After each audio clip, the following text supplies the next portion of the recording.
práctica para que básicamente lo que a uno le interesa es saber interpretar el trastorno ácido base como tal. La teoría y los conceptos fisiológicos y fisiopatológicos del trastorno ácido base ya lo han visto en bioquímica y todas estas otras materias, ¿no? Así que lo que vamos a tratar de revisar hoy es la parte operativa, cómo con un resultado yo interpreto el trastorno y qué consecuencias tiene con el paciente y obviamente hacia dónde tengo que dirigirme con el tratamiento, ¿no? Entonces, estos son algunos conceptos generales. Recordar que el equilibrio ácido-base es un tema que está muy directamente ligado a la homeostasis de la sangre y la estabilidad del pH sanguíneo. Está circunscrito a dos sistemas que son los que van a mantener las concentraciones del principal buffer de la sangre, que es el bicarbonato. Y esos dos sistemas serían la parte pulmonar y la parte renal, que se encargan cada uno de regular los componentes ácidos y los componentes básicos de la sangre. En el equilibrio, en la ecuación de Henderson-Hasselbalch se pone más o menos cómo es esta relación de la sal con su correspondiente ácido. En el tema de la sangre, cuando hablamos desde el punto de vista fisiológico, hablamos de que lo que iría aquí en la posición de la sal sería el bicarbonato y aquí en la posición del ácido y el ácido carbónico. Pero sabemos que en fisiología el ácido carbónico se desdobla eh, por acción de la anhidrasa carbónica en CO2 y agua. O sea que ellas coexisten en un equilibrio CO2 agua con ácido carbónico. Entonces, por eso es que cuando hablamos en fisiología del equilibrio ácido-base, hablamos de que el componente básico de la sangre corresponde al bicarbonato, que es el que me va a, a estar regulado por el riñón. Básicamente a nivel renal, lo que son las células eh, tubulares de la nefrona, sobre todo a nivel del túbulo contorneado distal y a nivel del colector, hay un grupo de células que se llaman células intercaladas, que ellas se encargan de la regulación del proceso de absorción de secreción o de absorción de bicarbonato por el riñón. Y en el caso del ácido, que es el ácido carbónico, está representado básicamente por el CO2, que es un gas. Ese gas es regulado principalmente por pulmón durante los periodos o de la fase de exhalación, que es el proceso de ventilación. eh, Se va a encargar de la eliminación del CO2. Entonces, el control del CO2 corresponde al componente ácido y el control de bicarbonato sería el componente básico de la sangre. Recordar que este equilibrio tiene un principio fundamental y es estabilizar el pH para que los sistemas enzimáticos funcionen óptimamente. El pH ideal para el cual eh, los sistemas enzimáticos funcionan muy bien es el que va de 7,35 a 7,45. Cualquier pH por debajo de esos valores o por arriba de esos valores, entonces ya altera los sistemas enzimáticos y entonces ya el funcionamiento de toda la bioquímica celular se compromete. Pero además también hay algunos efectos fisiológicos de los cambios del pH. Por ejemplo, cuando el pH incrementa, se ha encontrado que eso altera el gasto cardíaco, ¿sí? Produce un incremento del gasto cardíaco y un aumento de la presión arterial. Pero cuando el pH disminuye, entonces eso es un potente vasoconstrictor de las arteriolas pequeñas. Entonces, estos son efectos indirectos de las alteraciones de pH, pero básicamente estas se mantienen en esos rangos de estabilidad principalmente por el tema de la estabilidad de las enzimas.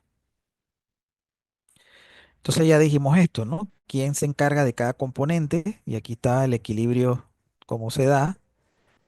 Aquí en esta zona está la anhidrasa carbónica, que es la que transforma el bicarbonato, el ácido carbónico en CO2 y agua. Entonces tendríamos el CO2 regulado por el pulmón y el bicarbonato regulado por el riñón. Eso significa que cuando tú tienes un trastorno ácido base, tú vas a tener una causa primaria del trastorno. Entonces, esa causa primaria del trastorno podría ser un problema con el bicarbonato o un problema con el CO2. Como el CO2 se regula por pulmón, le llamamos el componente respiratorio, y como el bicarbonato se regula por el riñón, se le llama componente metabólico. Viéndolo de esa perspectiva, entonces si hay un problema en la regulación del bicarbonato, entonces tenemos un trastorno ácido base cuyo apellido será trastorno metabólico. Y si es el problema es el CO2, el trastorno tendrá la denominación o el apellido de trastorno respiratorio. Eso me permite clasificar los trastornos ácido bases en dos grandes grupos. Donde hay tendencia a la acidez, que son los trastornos denominados acidosis, y aquellos trastornos donde hay tendencia a la alcalinidad, que es la alcalosis. Viendo acidosis y alcalosis, no desde la perspectiva química, porque en química un pH alcalino son los pH por arriba de 7 y un pH ácido son los pH debajo de 7. En fisiología se consideran pH ácidos aquellos por debajo de 7,35. A pesar de que el organismo funciona químicamente con algo de alcalinidad, porque está por arriba de 7, se dice que acidosis es pH por debajo de 7,35 o la tendencia de ir en esa dirección. Y alcalosis serían aquellos trastornos donde el pH tiene tendencia de ir por arriba de 7,45. Y entonces, dependiendo de hacia dónde se dirija el trastorno, entonces vamos a tener una acidosis de origen metabólico, una acidosis de origen respiratoria, una alcalosis de origen metabólico o una alcalosis respiratoria. Tomando en cuenta que el bicarbonato es una base y tomando en cuenta que el CO2 funge como un ácido. Eh, Deme un momentito.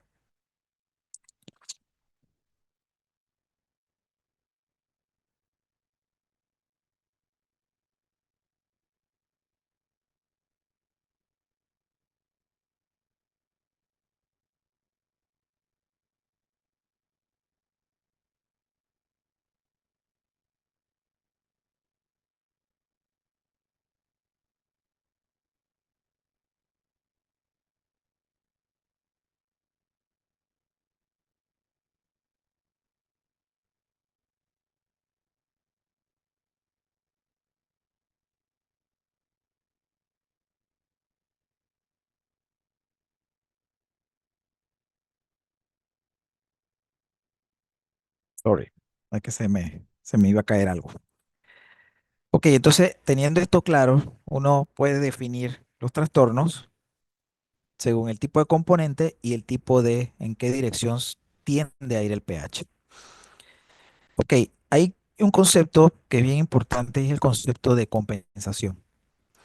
Cuando un pH, fíjense que yo hablo de acidosis como la tendencia de ir en dirección hacia el pH menor de 7,35 y la alcalosis es el trastorno con tendencia de ir hacia la alcalinidad como es que 7,45. Pero un trastorno ácido base, una acidosis o una alcalosis, podría ser alcalosis o podría ser acidosis sin que realmente el pH esté por debajo de ese valor, ¿sí? O por arriba en el caso de la alcalosis. Y eso ocurre porque los trastornos ácido base tienden a compensar. La compensación se alcanza en función de modificaciones que se hacen con el otro componente que no está afectado en la enfermedad. Por ejemplo, si yo tengo un trastorno ácido base de origen respiratorio, entonces el problema va a ser el CO2. Vamos a tener, como el CO2 es ácido, vamos a tener mucho CO2 y eso hace que el pH baje. ¿Quién va a compensar ese trastorno? El otro componente, en este caso el bicarbonato. Y lo haría el riñón, el que se encargaría de tratar de hacer que ese bicarbonato no sea excretado en la orina y sea retenido en la sangre, porque al ser el bicarbonato una base, va a tender a aumentar el pH. Entonces, es posible que producto de la compensación, yo estabilice el pH al grado que se normaliza y la normalidad ocurre usualmente en los valores del rango inferior. O sea, siempre una acidosis va a compensar con un pH 7,35, 7,36. No va a haber un pH 7,45, ¿sí? Porque los trastornos ácido-base no sobrecompensan. Cuando el trastorno no está compensado, entonces se le llama un trastorno obviamente no compensado, o podríamos decir, en el caso de las acidosis, con acidemia, o en el caso de las alcalosis, con alcalemia. ¿Qué sería acidemia y alcalemia? Tener realmente el pH por debajo de 7,35.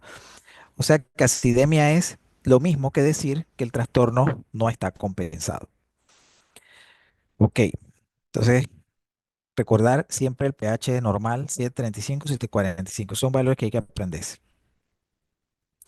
Y también hay que aprenderse más o menos los componentes normales de los dos componentes que regulan el equilibrio ácido-base, que es el valor de presión parcial de CO2, que es de 35 a 45 milímetros de mercurio, y el bicarbonato, que es de 24 a 28 miliequivalentes por litro, o lo mismo, o es lo mismo también milimoles por litro.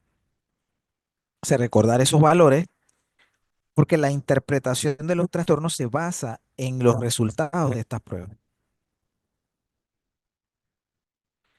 Entonces vamos a ver algo del primer trastorno, que es la acidosis respiratoria. En estos casos hay una retención excesiva de CO2 debido obviamente a hipoventilación pulmonar.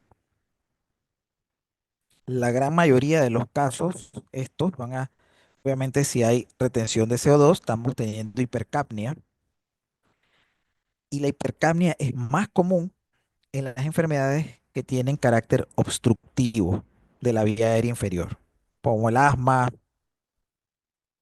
como la displasia broncopulmonar, el EPOC. Son enfermedades obstructivas. En la bronquiolitis van a tender más hacia la retención de CO2 o la hipercapnia, y eso les va a causar acidosis respiratoria. Pero no necesariamente esto es estricto, porque también yo puedo tener neumonías, que son enfermedades restrictivas, perdón, con también retención de CO2 y pueden tener acidosis respiratoria. Entonces, una de las cosas que uno tiene que tener claro aquí es si yo tengo una acidosis respiratoria, el pH va a tender a estar hacia la baja, el PCO2 va a estar elevado y obviamente si está elevado el PCO2, los hidrogeniones van a estar elevados.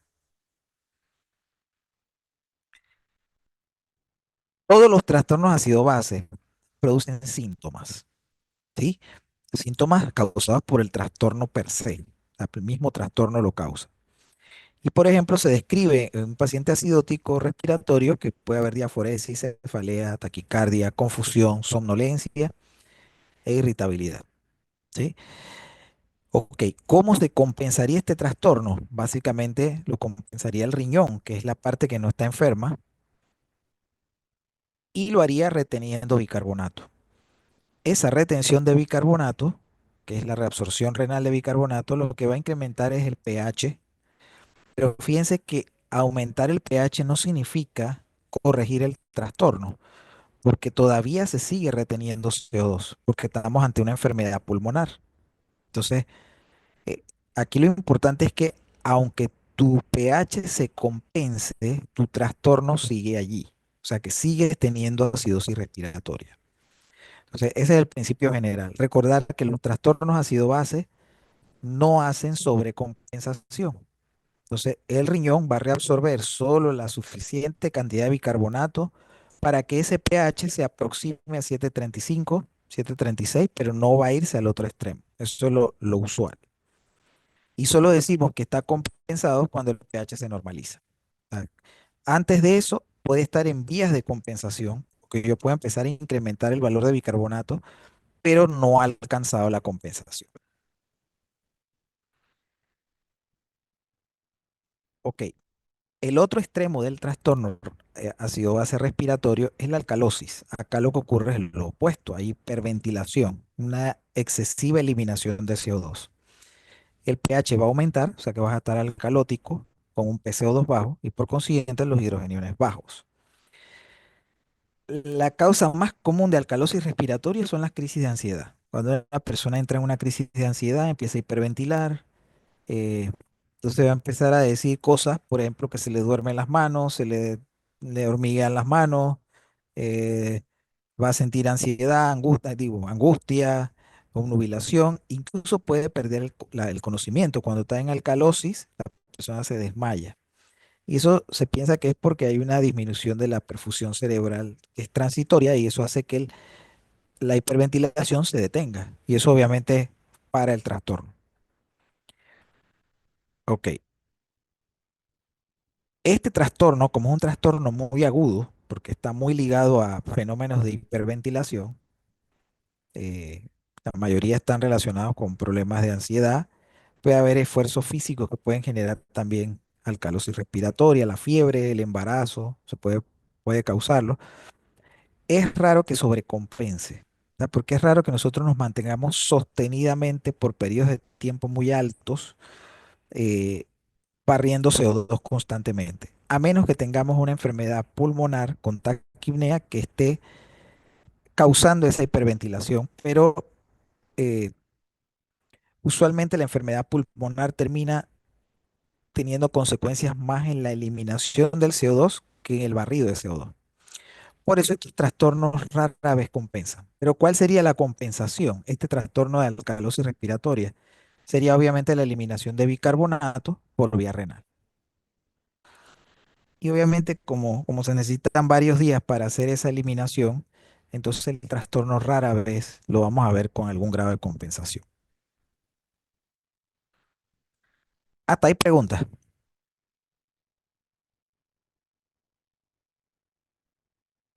Con eso último, doctor, entonces es más, ¿cuál es la que compensa más rápido? La respiratoria en ese caso.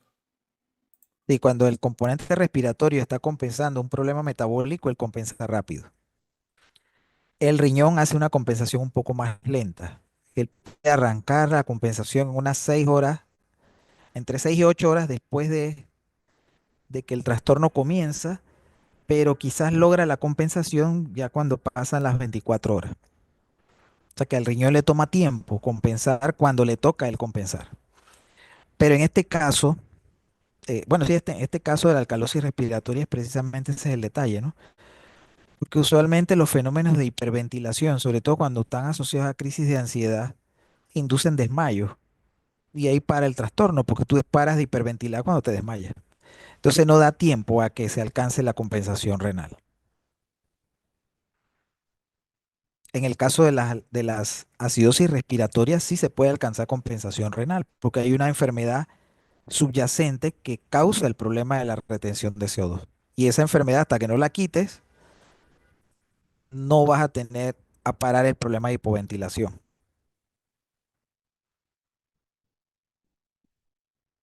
¿Te entendió eso?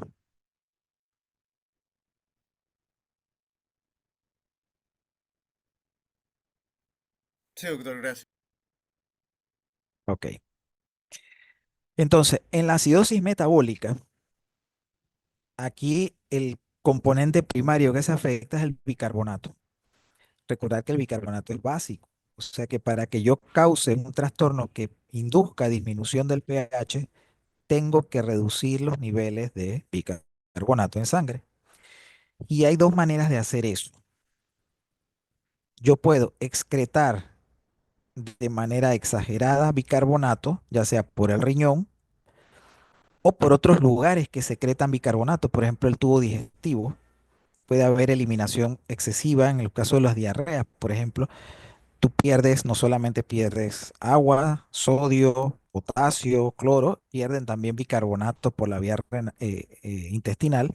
Entonces, esa pérdida puede inducir acidosis metabólica. Pero hay también una manera un poco más exótica o más difícil de entender de tener acidosis metabólica y es la aparición de ácidos orgánicos débiles de manera excesiva, ¿sí? Y esos ácidos orgánicos obviamente ellos son donadores de protones y cuando un ácido dona protones, en la sangre hay un pool de buffer bicarbonato que se encarga de regular los niveles de bicarbonato. Si ese bicarbonato reacciona con los hidrogeniones que manda el ácido este adicional, entonces el bicarbonato se empieza a consumir y eso induce acidosis metabólica. Entonces, eso es lo que llamamos una producción excesiva de ácidos, ¿sí? También se puede relacionar con una excreción insuficiente de ácidos, pero se ve más, es más entendible y ocurre en la mayoría de los casos una producción excesiva de ácidos. Ejemplo de esos ácidos en algunas patologías, por ejemplo, en los pacientes con estado de shock o deshidratación severa, que la perfusión se ve comprometida. En estos pacientes, ellos, al haber una mala perfusión tisular, las células van a entrar en anaerobiosis y la ruta metabólica de producción de energía se va a dirigir solo hacia la glucólisis. No se va a dirigir a ciclo de Krebs porque no tienes oxígeno, porque si hay mala perfusión, el suministro de oxígeno a los tejidos se ve comprometido. Entonces, estos pacientes trabajan en anaerobiosis y un problema de la glicólisis anaeróbica es que el producto final es ácido láctico. Y ese es un ácido láctico, se va al torrente sanguíneo. Es un ácido débil, pero es un ácido que dona protones o dona hidrogeniones. Y esos hidrogeniones consumen al buffer bicarbonato porque reaccionan con él. Entonces va a haber consumo y esa es una causa de acidosis metabólica. Otras fuentes de ácidos orgánicos, por ejemplo, puede ser la diabetes tipo 1 cuando está descompensada. En la diabetes tipo 1, como no se produce insulina, la lipólisis está exagerada, está aumentada y se producen muchos cuerpos cetónicos. Los cuerpos cetónicos son ácidos y estos ácidos consumen el buffer bicarbonato. O sea que en la cetoacidosis diabética, por eso se llama cetoacidosis, que es una acidosis relacionada con la presencia exagerada de cuerpos cetónicos en la sangre inducidas por la diabetes tipo 1. Otra fuente de ácidos orgánicos puede ser, por ejemplo, los pacientes con insuficiencia renal. En ellos la urea está en grandes cantidades acumuladas, porque la urea es un producto de desecho, y si el riñón no lo puede excretar, se acumula. La urea es un ácido que también dona protones, y es el mismo principio, ¿no? Por ejemplo, hay algunos tóxicos también, por ejemplo, el dietilenglicol, el metanol, los salicilatos, que son donadores de protones y consumen el buffer bicarbonato. Esos son casos de intoxicación. Entonces, fíjense que aquí estas causas tienen una connotación muy relacionada a la presencia de esos ácidos donadores de protones. Entonces, en la acidosis metabólica vamos a tener pH bajo porque el bicarbonato está bajo y vamos a tener un incremento de la presencia de hidrogeniones en sangre. Entre los síntomas que da la misma acidosis per se puede haber fatiga, somnolencia y coma. Y producto del proceso de compensación, entonces vamos a tener una manifestación clínica que se llama la respiración de Kussmaul. La respiración de Kussmaul es una respiración rápida y profunda que está inducida por la activación de ciertos quimiorreceptores que sensan los niveles de pH. Cuando el pH se va abajo, ¿sí?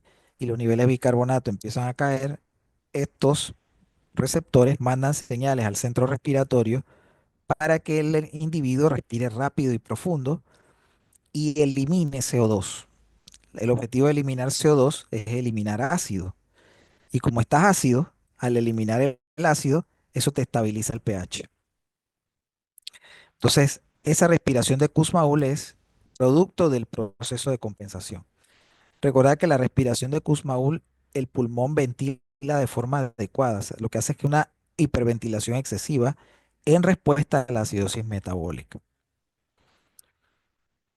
Entonces, ¿cómo yo puedo saber si la causa de mi acidosis metabólica se debe a la presencia de ácidos orgánicos o a pérdidas ya sea gastrointestinales o renales? Entonces, para eso hay que calcular la brecha aniónica.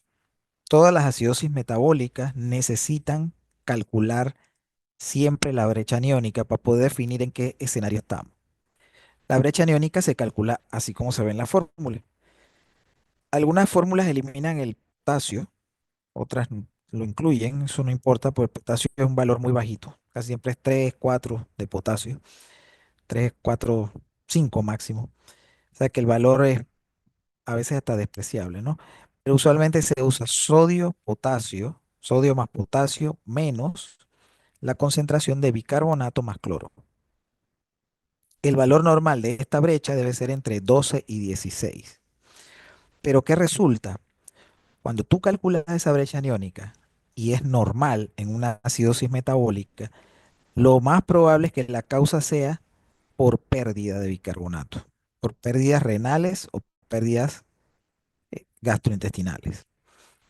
Si la brecha aniónica está aumentada, entonces lo más probable es que se deba a la presencia de un ácido orgánico, como los cuerpos cetónicos, como el lactato, ácido láctico, la urea, tóxicos, como los que se ven ahí en la foto. Entonces, por eso es que es bien importante calcular la brecha aniónica. Ese es lo más importante, calcular esa brecha aniónica. Ok, finalmente están las alcalosis metabólicas. De todos los trastornos, son los menos frecuentes en pediatría. Si uno tuviera que decir, ok, ¿cuáles son los trastornos más frecuentes en pediatría? Serían las acidosis, ambas, la respiratoria y la metabólica. ¿En quién vamos a ver acidosis respiratoria? En los niños con patología respiratoria. ¿Y en quiénes vamos a ver acidosis metabólica? Usualmente en los pacientes que tienen cuadros gastrointestinales, estados de shock, deshidrataciones graves. Ahí es donde uno ve los de acidosis metabólica. La alcalosis metabólica, usualmente, obviamente, como lo dice su nombre, hay un aumento en la concentración plasmática de bicarbonato, ¿sí? Vamos a tener pH altos con bicarbonato elevado y hidrogeniones disminuidos. Las causas no son muy comunes en pediatría, pero pueden ocurrir. Por ejemplo, la principal causa de alcalosis metabólica es la administración de diuréticos de cualquier clase, pero sobre todo los diuréticos tiacídicos. Son los que más causan alcalosis metabólica. También está el exceso de aldosterona. El exceso de aldosterona se le llama hiperaldosteronismo primario. No es una patología muy pediátrica, es más de medicina interna, pero es una causa de alcalosis metabólica. Eh, Cuando una persona tiene vómitos excesivos, eh, aquí lo que está ocurriendo es que estamos perdiendo ácido, no tanto elevando bicarbonato. Pero ¿qué resulta? Fíjense que cuando uno produce ácido clorhídrico, en fisiología, no sé si le hablaron de eso, los hidrogeniones que se mandan a la bomba de protones provienen de la sangre, ¿sí?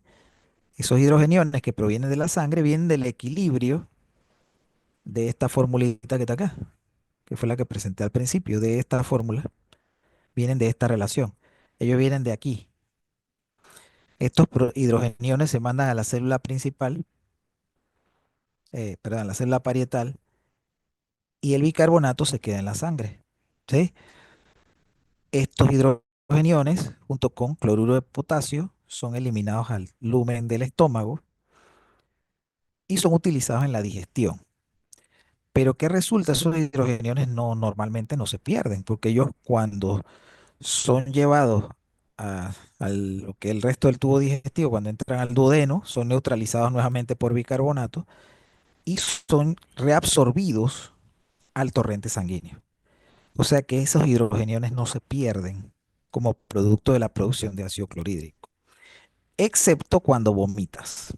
Cuando tú vomitas mucho, entonces sí estás perdiendo esos hidrogeniones y no son reabsorbidos. Entonces, al perder esos hidrogeniones, el balance entre bicarbonato y hidrogeniones se pierde, entonces el bicarbonato incrementa y los hidrogeniones disminuyen.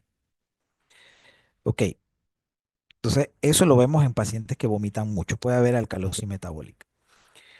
Y hay otra causa que ya no es muy común, pero la podríamos ver en algunos pacientes que usan bicarbonato como tratamiento, Antes el bicarbonato de sodio se usaba como tratamiento de la úlcera péptica, pero ya los antiácidos eh, que se usan obviamente no son absorbibles, como el magnesio, el hidróxido de aluminio, no son absorbibles, por eso el bicarbonato ha entrado en desuso como fármaco alcalinizante del tubo digestivo, ¿no? Así que eso ya esto no se ve tanto.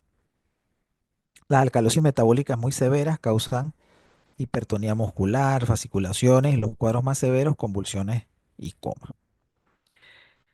Aquí la compensación es una compensación que es un poco paradójica porque para poder compensar una alcalosis metabólica tienes que hipoventilar. Y en la regulación de la ventilación, la hipoventilación puede ser un poquito, puede ayudar con la eliminación, la retención de bicarbonato de CO2, pero puede inducir hipoxia porque al hipoventilar pues se intercambia menos oxígeno. Por eso este es un proceso que cuesta al organismo compensarlo. Le va a costar la compensación porque la bradipnea tiene que ser gradual. No puede ser una bradipnea absurda o muy aguda porque puede llevarte a hipoxemia y el organismo por sí mismo no va a caer en hipoxemia. Entonces, este proceso de compensación ocurre de forma muy gradual, muy lenta. A pesar de que es el pulmón el que regula, en estos casos no lo puede hacer a la misma velocidad que compensaría una acidosis metabólica. Ok, este es básicamente un resumen de lo que ya hablamos. Este es el cambio primario y este sería el compensador. ¿Quién produce el trastorno y quién compensa?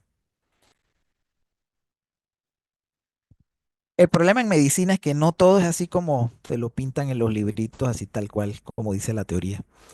Y es que resulta que hay algunos pacientes que no tienen trastornos puros, ácido base, sino que tienen lo que se llaman trastornos mixtos. Uno puede sospechar un trastorno mixto cuando uno ve un paciente donde hay sobrecompensación, porque la sobrecompensación fisiológicamente no es posible, a menos que haya un trastorno adicional que pueda inducir esa sobrecompensación. Entonces, esto que está aquí se llama nomograma de equilibrio ácido-base, se usa a veces para analizar los trastornos mixtos. Básicamente, la cruz en gris son las zonas de trastorno puro y los trastornos mixtos son las zonas en blanco, lo que queda entre las zonas grises. ¿Cómo se analizan estos nomogramas? Tú tienes que tener el valor de bicarbonato en plasma, el pH de la sangre y la concentración de hidrogeniones que la podemos obtener multiplicando la presión parcial de CO2 por 0.03.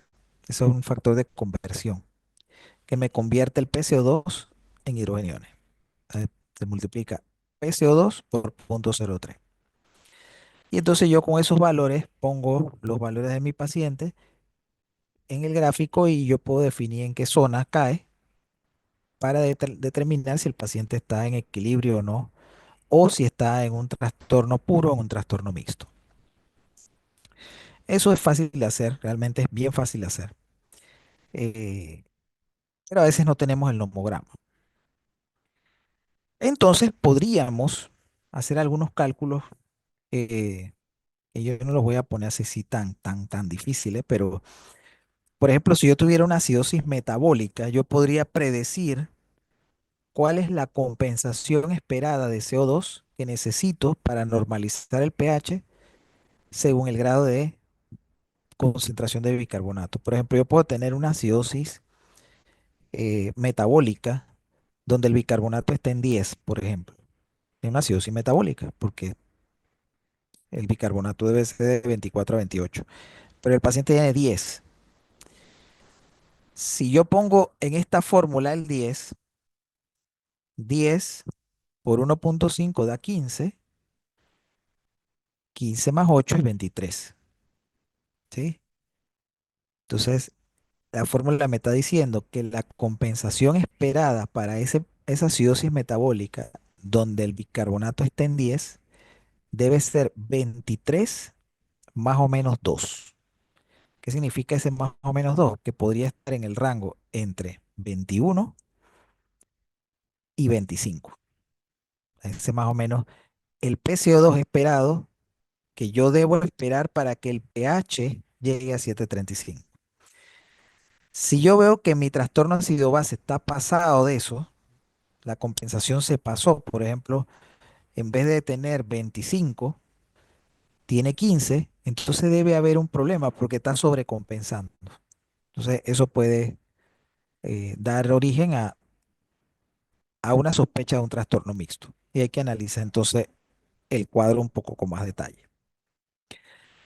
En el caso de las acidosis respiratorias, donde es más importante hacer estos cálculos, hay que analizar si el cuadro clínico es una enfermedad aguda o una enfermedad crónica, por ejemplo, un asma aguda o un EPOC.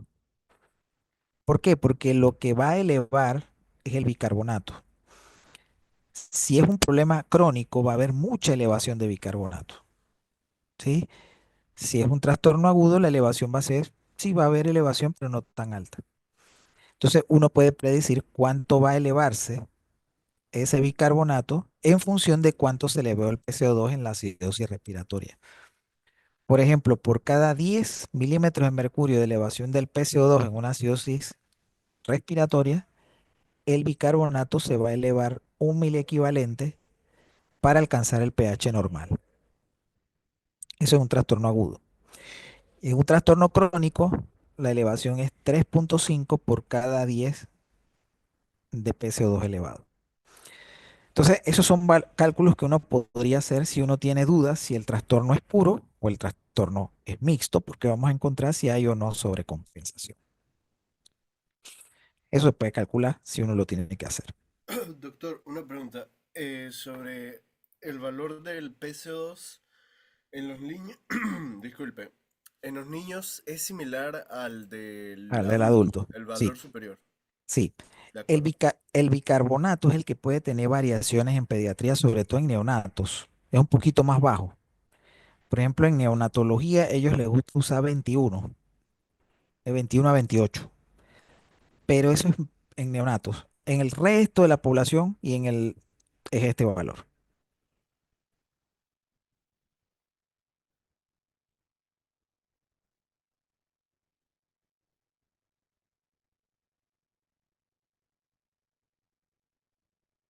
¿Pregunta?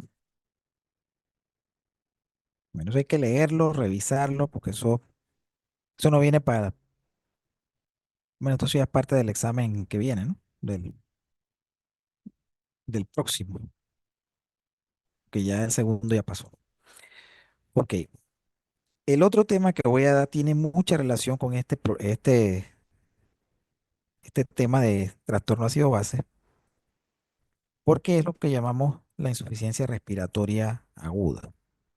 Déjame dejar de compartir este.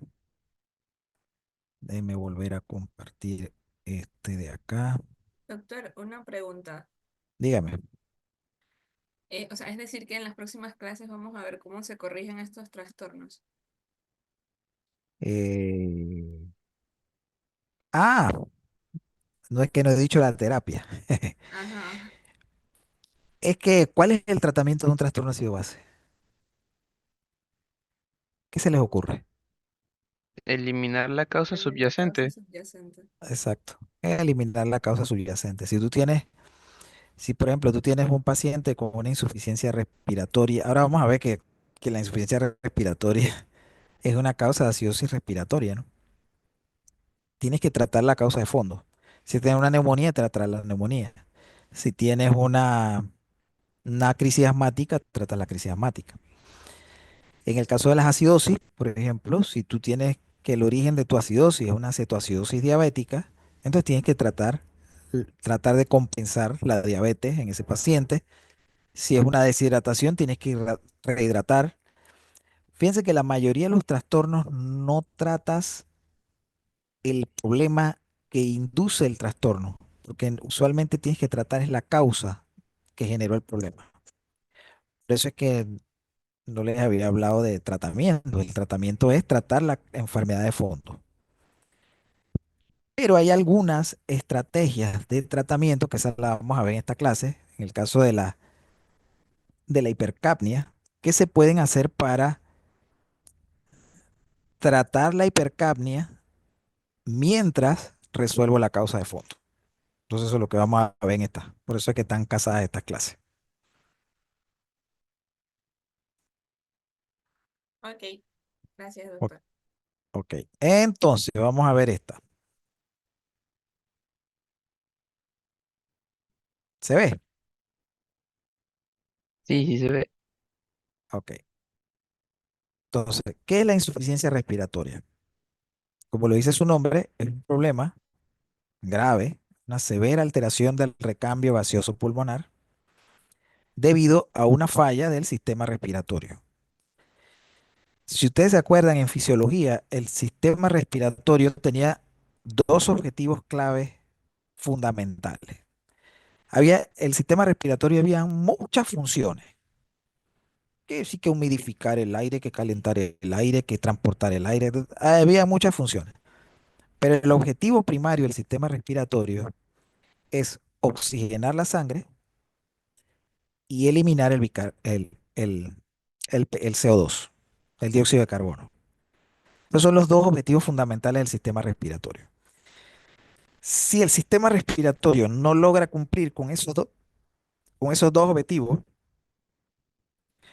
entonces estamos en un problema que se llama insuficiencia respiratoria, ¿sí? Como no estamos oxigenando bien la sangre, la consecuencia de no oxigenar la sangre implica la hipoxemia. A ver, ¿quién chateó ahí algo? Ah, está bien. Sí, no hay problema. Ok. La hipoxemia es una consecuencia de la insuficiencia respiratoria. O sea que el, el no oxigenar la sangre va a generar hipoxemia. Y el no eliminar CO2 va a generar acumulación de este y eso se llama hipercapnia. Tú puedes tener una enfermedad pulmonar que solo causa hipoxemia o podrías tener una enfermedad que solo causa hipercapnia o una cuestión mixta donde vamos a tener trastorno de los dos componentes. Entonces, dentro de las causas de la insuficiencia respiratoria, porque la insuficiencia respiratoria por sí misma es un diagnóstico, pero siempre tiene una causa subyacente, la mayoría son causas pulmonares, ¿sí? Pero no todas son causas pulmonares, porque acuérdense que el funcionamiento del sistema respiratorio no depende únicamente del alveolo o de la unidad alveolo capilar.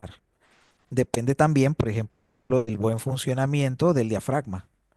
Depende también del buen funcionamiento de la estructura de la caja torácica.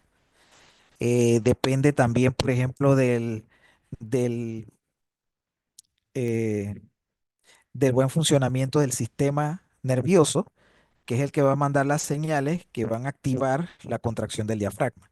Entonces, fíjense que pueden haber causas de origen intrínsecamente pulmonar o pueden haber causas de origen extrapulmonar. Entonces, por eso aquí ustedes ven, por ejemplo, neumonía severa es una causa, el asma, eh, la aspiración, la broncoaspiración, ¿sí?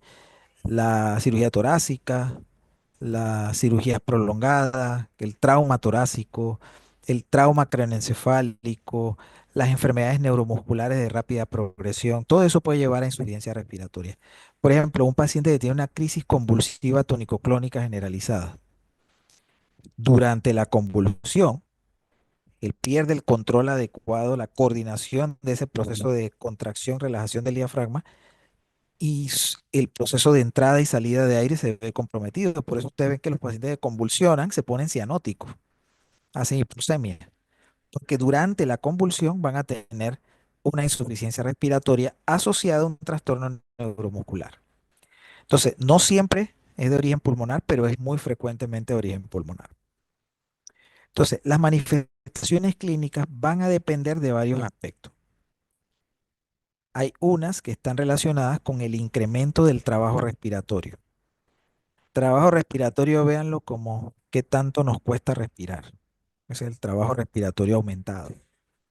Mientras más nos cueste respirar, más necesidad de uso de músculos accesorios de la respiración vamos a tener. Los músculos accesorios de la respiración están, por ejemplo, los intercostales, los músculos abdominales, los músculos de la expresión facial, los músculos del cuello. Ellos usualmente, cuando tú tienes una respiración tranquila, ellos no hacen una gran participación del proceso de entrada y salida de aire. Fíjense que la inspiración es un proceso activo que depende del diafragma cuando se contrae, pero la expiración es un proceso que es pasivo, que depende de la elasticidad pulmonar. Entonces, cuando una persona tiene dificultad para meter aire o para sacar aire, él va a tener que brindarle ayuda adicional al diafragma porque él solito no va a poder. Entonces ahí empiezan a trabajar los músculos accesorios de la respiración y la contracción de esos músculos genera signos clínicos propios del incremento en el trabajo respiratorio, que es lo que llamamos retracciones torácicas. Pero también pueden haber manifestaciones relacionadas con la misma hipoxemia y con la misma hipercapnia, que ya vimos, por ejemplo, que en la acidosis respiratoria hay síntomas. Esos síntomas están ligados a la hipercapnia. Entonces, esos síntomas, por ejemplo, la obnubilación, la somnolencia, las fasciculaciones, son propias de la acumulación de CO2. La hipoxemia, también la pérdida de conciencia, la hipoxemia lleva a hipoxia tisular. Y si las neuronas no le llega oxígeno, entonces el cerebro empieza a apagarse o se duerme, cae en estupor. Y entonces esos aspectos son manifestaciones de la hipoxemia per se y de la hipercapnia per se. Y como la insuficiencia respiratoria tiene causas, por ejemplo, una neumonía por sí misma tiene sus propias manifestaciones clínicas. Entonces, en un paciente con insuficiencia respiratoria por neumonía, vamos a ver fiebre, ¿sí? Vamos a estar los crepitantes, van a haber una serie de manifestaciones clínicas que son propias de la enfermedad que causa la insuficiencia respiratoria. Ok, entonces la historia natural de este proceso comienza con una patología respiratoria o con un problema que produce un trastorno de la dinámica respiratoria, que podría ser no pulmonar, ¿sí? Eso lleva a una entidad clínica que se llama dificultad respiratoria, cuya manifestación principal es el aumento del trabajo respiratorio. Este aumento del trabajo respiratorio ocurre producto del intento de compensar lo que está trabajando mal en el sistema respiratorio. En este momento todavía no hay hipoxemia y todavía no hay hipercapnia, pero vamos a ver retracciones torácicas, vamos a ver uso de músculos accesorios, aleteo nasal, toda esta serie de cosas, taquipnea. Ok, cuando la enfermedad progresa lo suficiente, donde este trabajo aumentado ya no me produce el suficiente trabajo adicional como para que no haya hipoxemia o hipercapnia, entonces entramos en lo que se llama insuficiencia respiratoria. Fíjense que es una sutileza, es trabajo aumentado, pero esta vez con hipercapnia y o hipoxemia. Con que tengas una de las dos ya tienes insuficiencia respiratoria. Si esto progresa y uno puede tomarle pasar de aquí a aquí días, ¿sí? Pero de insuficiencia respiratoria a colapso cardiopulmonar puede tomar de horas a minutos, ¿sí? Porque si yo estoy hipoxémico, eso va a llevar a hipoxia tisular y rápidamente mis células van a empezar a sufrir. Entonces, en un paciente, por ejemplo, que está hipoxémico, el, el suministro de oxígeno a los órganos principales, como el corazón, empieza a verse afectado. Entonces ya empiezan a funcionar mal y empiezan a ocurrir manifestaciones propias de esta entidad que se llama insuficiencia cardiopulmonar o colapso cardiopulmonar. Entonces vamos a tener un paciente bradicárdico que hace bradipnea o apnea y cianosis central. A este paciente le quedan cuestión de minutos para que caiga en un paro cardiorrespiratorio. Entonces esa es la historia natural. En todos esos eventos, los médicos podemos intervenir para cortar la cadena de la historia natural y que el paciente no se muera. Entonces, en todos podemos hacer cosas.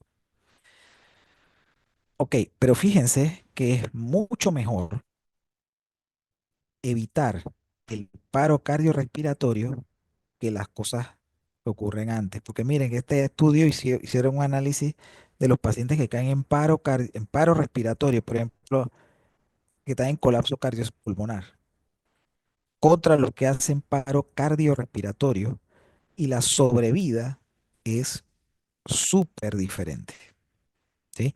Pacientes tienden a vivir más lo que tú manejas en esta etapa con respecto a lo que manejas cuando ya se pararon. Entonces, eso es en niños. O sea que el mensaje es no dejen que los niños se paren, porque si se paran es difícil sacarlos del paro. Se pueden sacar, pero cuesta sacarlos del paro. Ok, entonces, ¿cuáles son las manifestaciones de la insuficiencia respiratoria? Ya dijimos, trabajo respiratorio aumentado, taquipnea, ortopnea, uso de músculos accesorios que se van a ver como tirajes o retracciones torácicas, el aleteo nasal, las manifestaciones de la hipoxemia, muchas de ellas son neurológicas. Se parece mucho a la hipoxemia y la hipercapnia porque producen confusión, somnolencia, pueden llevar a estados de coma. Y las manifestaciones cardiovasculares de la hipoxemia pueden ser taquicardia, arritmia, hipertensión pulmonar. Fíjense que se parecen mucho a las de la hipercapnia. Una pregunta, doctor. Ajá. En anterior se decía en la tabla de las manifestaciones de hipoxemia, tanto hipertensión como hipotensión. Ujú. O sea, ¿cuál Sí, ocurre primero? la hipertensión. La hipotensión en todos los eventos pediátricos es un evento tardío. Cuando tú tienes un paciente hipotenso es porque ya la cosa está a punto de pararse el paciente. La hipotensión es un evento tardío. Listo, gracias, doctor. Ok. Entonces fíjense que aquí vemos algunas retracciones, algunas manifestaciones de trabajo aumentado, ¿no? Vemos, por ejemplo, la ortopnea, que es esta posición en trípode. No se ve muy bien aquí. Las retracciones torácicas, aquí se ven mejor. Estas retracciones, por ejemplo, las supraclaviculares, las intercostales, las subsifoideas, aquí subsifoideas también. Ellas todas traducen en trabajo aumentado. El aleteo nasal, que se ve aquí, y en los lactantes, sobre todo los lactantes menores, se activaron los perros. Sobre todo en los lactantes menores hay una manifestación, un signo clínico que se llama el quejido respiratorio, que es una manifestación muy importante en los lactantes menores. Cuando tú ves un bebé que respira así con quejidos, hacen una respiración algo así como ah, ah. Esa respiración, eso es inminencia de insuficiencia respiratoria. Entonces, esos son datos clínicos que te dicen, ok, tengo que trabajar rápido, tengo que hacer algo por el paciente. Aquí se repitió. Entonces, ¿cómo definimos hipoxemia? ¿Cómo definimos hipercapnia? Ya hipercapnia la definimos básicamente de alguna manera con la clase de trastorno ácido base. De hecho, las insuficiencias respiratorias hipercápnicas cumplen con una regla. Siempre tienen acidosis respiratoria. Siempre. Compensada o no compensada. Pero siempre van a tener acidosis respiratoria, porque por definición hipercapnia es cuando el PCO está por arriba de 50 y 50 ya es acidosis respiratoria. O sea que siempre que veas un paciente con un cuadro respiratorio con acidosis respiratoria, tiene insuficiencia respiratoria de tipo hipercápnica. La hipoxemia se basa más en la medición de la presión parcial arterial de oxígeno y se define con una presión parcial arterial de oxígeno de menos de 60 milímetros de mercurio. Pero fíjense que eso es presión parcial arterial de oxígeno. Eso significa que para yo poder cumplir con esta regla, yo tengo que tomar una gasometría arterial. Y las gasometrías arteriales son difíciles de tomar. sobre todo en pediatría. En adultos se toman en la radial, ¿sí? Pero los niños tienen unas radiales bien chiquititas, entonces es bien difícil. ¿Y por qué se hace más difícil? Porque la arteria radial tiene una vena satélite que se llama vena radial, que pasa por ahí mismo al lado. Entonces, es una técnica que requiere mucha habilidad a la hora de la toma de la muestra, porque puedes pullar la vena y sacas una muestra venosa. Y en ese caso no me sirve para la definición de hipoxemia. Vamos allá a ver esta parte. Entonces, en pediatría nosotros usamos mucho gasometrías capilares y gasometrías venosas, en las cuales no nos sirve de nada para verificar la oxigenación, sirven para la parte de hipercapnia, porque se parecen los valores, pero no sirven para la hipoxemia. Por consiguiente, para medir hipoxemia, usualmente nos basamos en la determinación de la saturación de oxígeno. Se ha visto, por ejemplo, que una saturación de oxígeno de menos de 90% tiene mucha correlación con una PaO2 de menos de 60. O sea que si tú tienes un paciente con 90 ya la cosa está mal, ¿sí? Porque ya está hipoxémico. Pero por definición, una saturación baja son aquellas saturaciones por debajo de 94%. O sea que no has llegado a 60, pero ya estás de cuidado. Entonces, menos de 94 está bajo, pero menos de 90 ya es insuficiencia respiratoria hipoxémica. Entonces, esto facilita mucho el diagnóstico de hipoxemia, sobre todo en pediatría, porque los oxímetros de pulso son muy fáciles de usar. Entonces, ellos nada más pones el oxímetro en un lecho capilar y tú mides la saturación de oxígeno. O sea que puedo no usar gasometría arterial en pacientes pediátricos, pues sí. Y usar un oxímetro, pues sí, se puede usar. En el caso de la hipercapnia,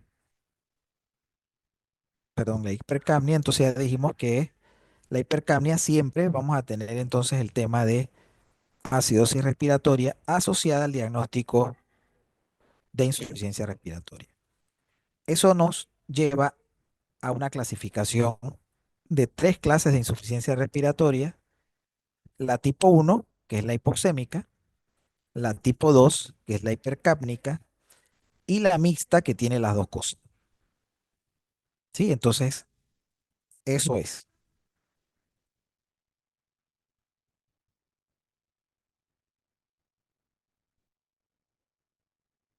Ok, aquí en las imágenes vamos a ver algunas causas de insuficiencia respiratoria. Por ejemplo, la bronquiolitis es una causa muy común de respiratoria.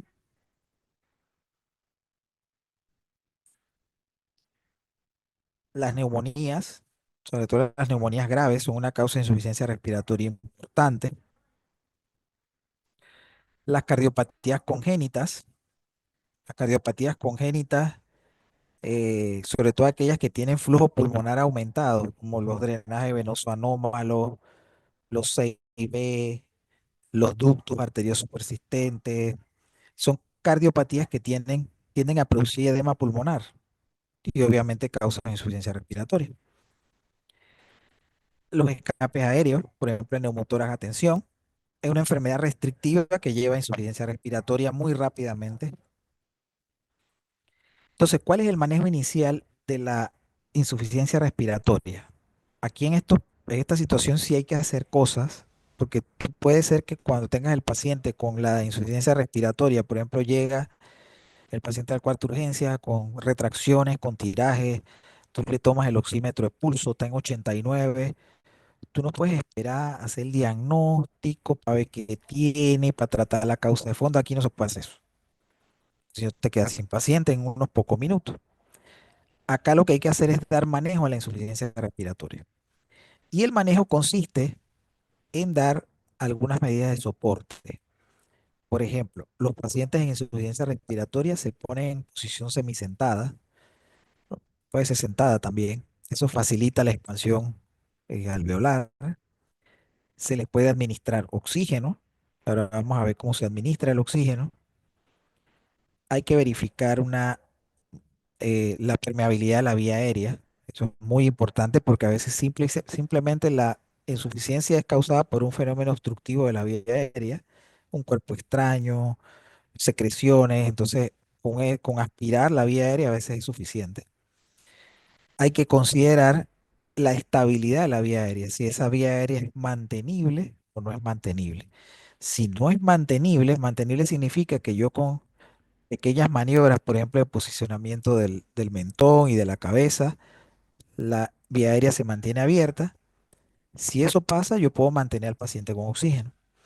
Si la vía aérea no es mantenible, entonces hay que considerar la necesidad de colocar un tubo endotraqueal. Sí, que eso es importante hacerlo. Si la vía aérea no es mantenida, hay que poner un tubo endotraqueal. Obviamente, si hay que colocar un tubo endotraqueal, necesitamos administrar sedantes y una serie de sustancias que van a ayudarnos en el proceso de intubación. Por consiguiente, necesitamos asegurar una vía intravenosa rápidamente, por lo menos una o dos vías intravenosas, y si no es posible, entonces una vía intraósea. Colocamos también una sonda nasogástrica, porque cuando los pacientes están con dificultad respiratoria, tragan mucho aire y se les llena el estómago de aire y eso comprime el diafragma y dificulta más la respiración, ¿no? Entonces se le pone una sonda nasogástrica, aguantes, ¿se acuerdan que lo hablamos ese día en el taller? Para que el aire salga por la sonda nasogástrica. Si tu sospecha es que el cuadro es por espasmo bronquial y es a lo mejor un paciente asmático, entonces a veces hay que poner tempranamente nebulizaciones con medicamentos betagonistas como el salbutamol y a veces incluso en estos casos hay que colocar corticoides por vía intravenosa. Obviamente, este paciente es un paciente que está descuidado, ¿sí? Y de una vez hay que ir pensando si lo vamos a mandar a la sala o va para la terapia intensiva. Y bueno, y hay que empezar a tratar de llevar a diagnóstico, porque la falla, la insuficiencia respiratoria tiene una causa y tratando la causa mejoramos el problema. Así que hay que tratar de llevar al diagnóstico rápido para tratar de definir qué vamos a hacer en el manejo de la causa. Entonces, en la terapia de oxígeno hay varias opciones. Acuérdense que el oxígeno no administrado por tubo endotraqueal, eh, así en dispositivos como estos, lo que busca es incrementar la concentración de oxígeno inspirado. Estos dispositivos funcionan muy bien para la insuficiencia respiratoria hipoxémica y para la mixta, obviamente, pero para la hipercápnica, pues obviamente no hacen nada, porque no es hipoxemia el problema. Estos dispositivos incrementan la concentración alveolar de oxígeno inspirado. Se supone que si tú respiras aire ambiente, tú respiras oxígeno al 21%. Estos dispositivos incrementan esa concentración. Entonces, por ejemplo, esto que se ve mucho en el hospital, que son las cánulas nasales. Las cánulas nasales son dispositivos llamados de bajo flujo, o sea que se trabajan con flujos de oxígeno por debajo de 4 litros, ¿sí? 4 litros por minuto, pues son flujos, pues se llaman de bajo flujo. Los dispositivos de bajo flujo van a dar más concentraciones de oxígeno en los pacientes más chiquitos que tienen un volumen corriente más pequeño. En los pacientes más grandes, como adolescentes, niños más grandes, dan menos concentración de oxígeno. Por eso es que aquí te ponen que es desde 23 hasta 80% de concentración de oxígeno. Las máscaras son de alto flujo. Fíjense que usas 6, 10, 12 litros. Estos dispositivos, por ejemplo, una máscara simple como esta, donde el oxígeno entra por aquí, directo a la máscara, fíjense, tiene huequitos, así que el aire entra de afuera, se mezcla con el oxígeno, puedes llevar hasta 35 a 50% de aire inspirado. Es bastante, ¿eh? Porque si tenemos 21 y lo llevas a 40 es el doble. O sea que no es malo. Las máscaras que tienen reservorio, eh, concentran el oxígeno que entra por aquí, por esta boquilla, y le dan un poquito más de concentración, puede llegar hasta 60% de aire inspirado, de oxígeno inspirado. Este se ve mucho en pediatría, que es la escafandra, y el de abajo también lo usamos mucho, que se llama la mascarilla de gladiador. La escafandra es quizás uno de los dispositivos en pediatría más usamos porque da más oxígeno y aparte de eso te permite controlar la humedad del aire inspirado. Te da oxígeno húmedo.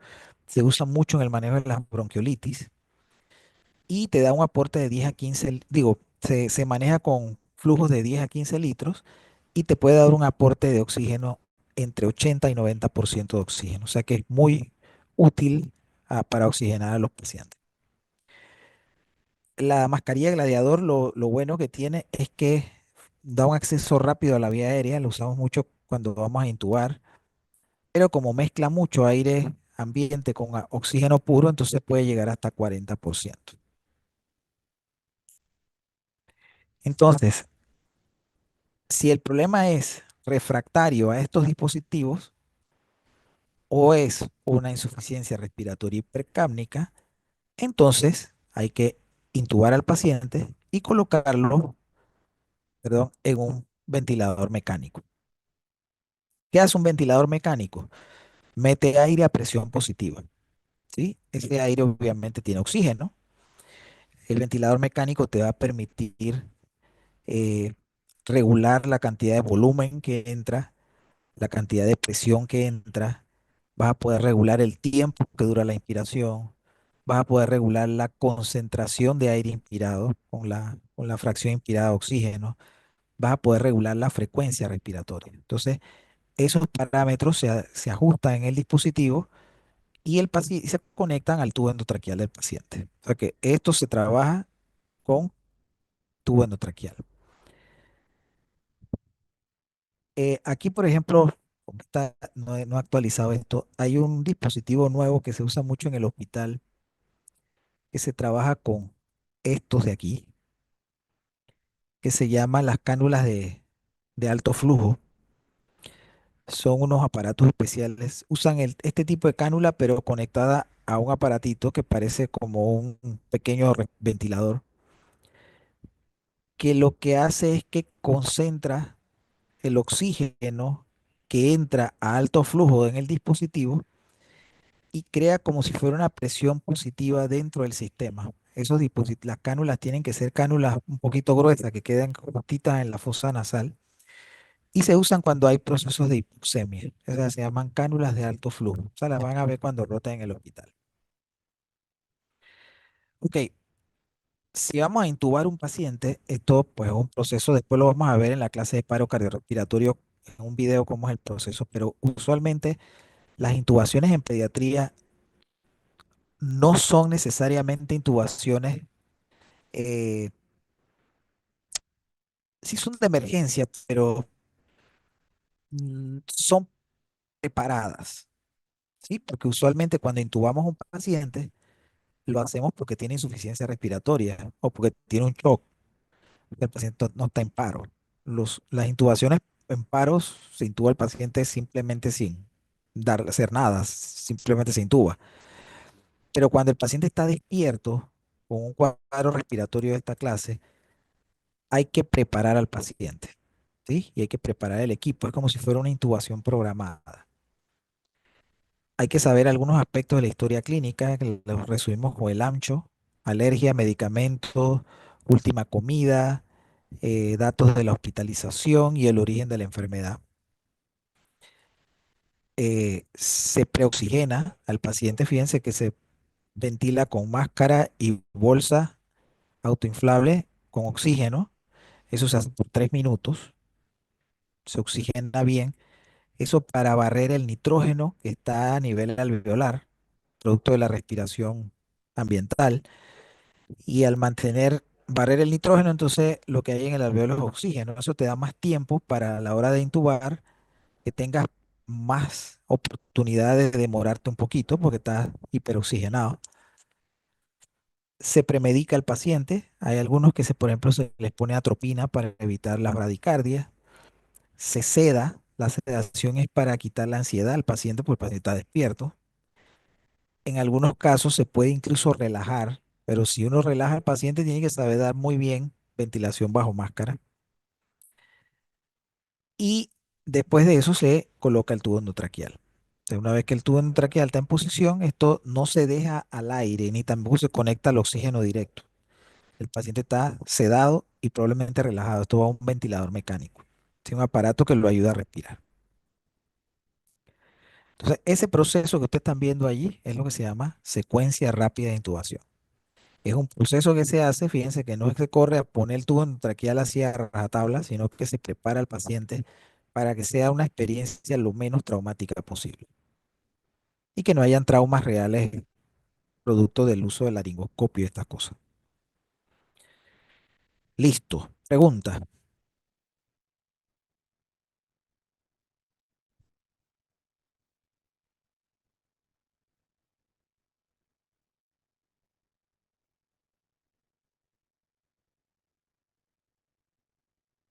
Pregunta. Todo clarito. Nada clarito. Hay que estudiar.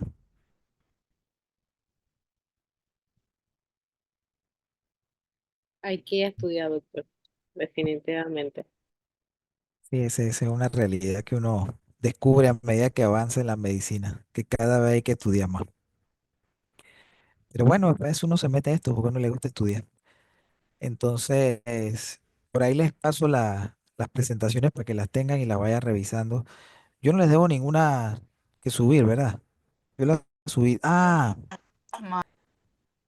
la de bronquiolitis asma que la tengo que subirse las grabadas. Sí, por ahí se las subo ahora. Voy a ver si las subo todas ahora. Bueno, chicos, pues entonces quedamos hasta aquí. Eh, Acuérdense que esto, usted sabe, ¿no? El tema de la virtualidad es un tema que pasó con la universidad, yo no sé. Así que ustedes saben que está el 30 de enero. Sí, Sí, hasta el 30 de enero, sí. Sí, así que bueno, entonces tendríamos que, tengo entendido que los exámenes sí no van a ser por esta ruta, pero no sé, yo la verdad es que no entendí muy bien lo por qué, pero eh, vamos a seguir así hasta que den una contraorden. Ah, me gustaría más presencial, pero bueno, ni modo, cosas que pasan. Listo, pues entonces nos veríamos en la próxima clase. Ustedes tienen clase el Viernes, doctor. viernes. Sí, listo, pues. Que pasen buenas tardes Igualmente, doctor. y nos vemos el viernes. Nos vemos, Chao, doctor. chao, doctor. doctor. Chao, Doctor. profe. Nos vemos.